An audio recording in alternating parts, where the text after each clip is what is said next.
Tom, explain to the audience, how did we get to this point?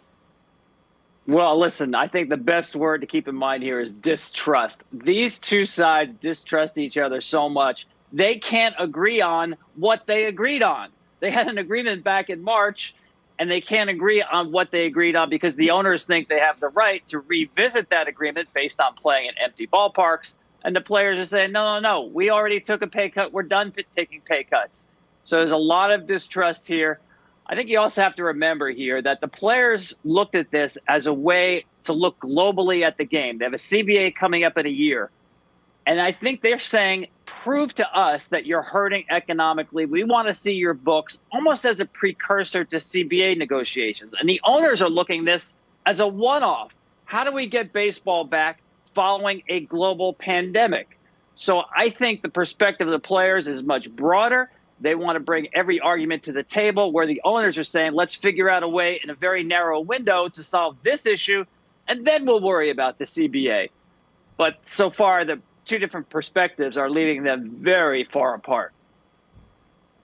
So, Tom, bottom line, do you think baseball comes back? And if you're optimistic, can you give baseball fans some reason to be optimistic?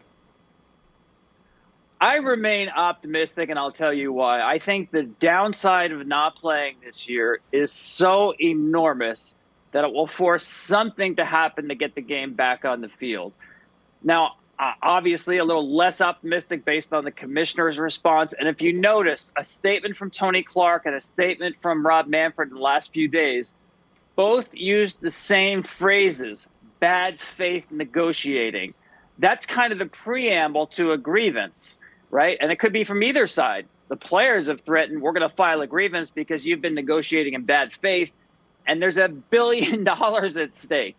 And the owners could say, well, the players haven't been negotiating here in good faith. So there's a little bit of positioning going on beyond whatever the 2020 season might be. But I do think if baseball does not play a game for a 17-month period, going back to Game 7 of the 2019 World Series, and if there is an opening day in 2021, that will drive so many people away at a time where there's so many other options. Last work stoppage in baseball in 1995, a generation ago. Think about all the entertainment options a sports fan has since then. So the idea that people will just come back to baseball after they're out of the habit of following it for a year and a half, that's naive. So that's why I say that should force, even if it's a 48-game season, to get baseball back on the field and especially to have a postseason. Tom, I'm not naturally a conspiratorial person, and I'm certainly not someone that takes everything Trevor Bauer says as gospel. But I must admit, I thought Trevor Bauer made some compelling arguments yesterday on Twitter, which is, if people missed it, his supposition was that basically the Rob Manfred, Major League Baseball, are trying to run out the clock so they can then just impose a 50-ish game season as allowed by the March agreement. And even if they have to pay the 100% prorated salaries, it still keeps them under that $1.5 billion threshold of total payout that they haven't been willing to go over. Bauer damn near convinced me. Do you think there is something to the fact that maybe ownership is trying to delay for a couple weeks in order to impose a shorter season? Well, I know this, Nick, that I've heard the same things out of the Players Association and some of their leaders, that they think this is a case of running out the clock because, let's face it, the owners make their money in the postseason. Players make their money in the regular season. So the incentive to play more regular season games is on the players' side. And the owners have operated that March agreement allows Rob Manfred to schedule games at a length of his determination. So that's why I think the players are saying, yes, they want just 48 games. So there's no incentive for them to break out the bats and the balls and start playing games now because they want a short regular season, long postseason.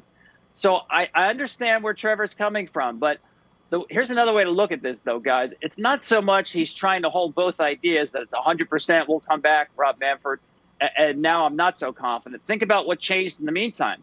The players received the owner's proposal, And in their mind, it was just so bad they didn't bother to counter, and they essentially threatened the idea of $1 billion grievance. That's a change in circumstances, and that's why the commissioner changed his public stance.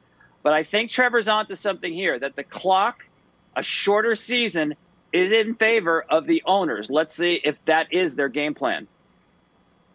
Oh, Tom, the two sides are so far apart. They seem to be going in the wrong direction. You mentioned Rob Manfred and Tony Clark and what both sides have had to say over the last couple of weeks, and you touched on it, but tell us more about what you make of the Players Association response to some of Manfred's comments in the last couple of days. Yeah, well, I think I've seen the players as galvanized on this issue as anything I've seen in recent years. And when you think about it, it's easy to understand why. Literally easy. We're not talking about a complicated economic system, free agent compensation, a pension plan. We're talking about guys having money taken out of their paychecks. Everyone understands that. They thought they did that back in March with the agreement they had. And now they're saying we don't want to take a second pay cut. So I think in that sense, I think the owners are a little bit surprised about how dug in the players have been on this issue.